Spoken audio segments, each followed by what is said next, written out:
Okay, learning English with my video.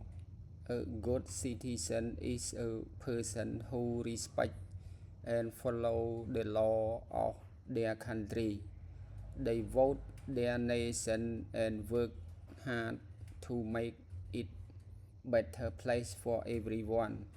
A good citizen obey rule, pay taxes, and help to keep their community clean and safe.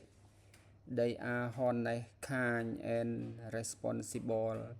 A good citizen help others in need and respect the right and opinion of others. They also take care of public property, such as school, park, and road, because they understand that they belong to everyone.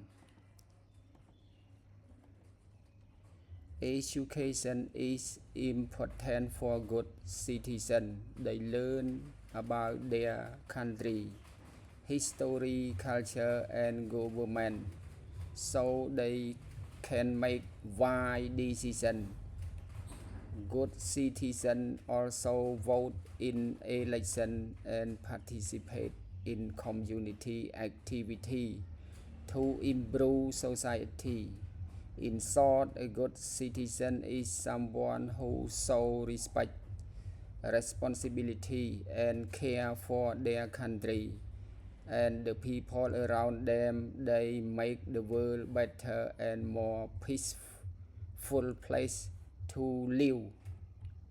Okay, bye bye. See you in the next video. Please point like, point subscribe for my video and share.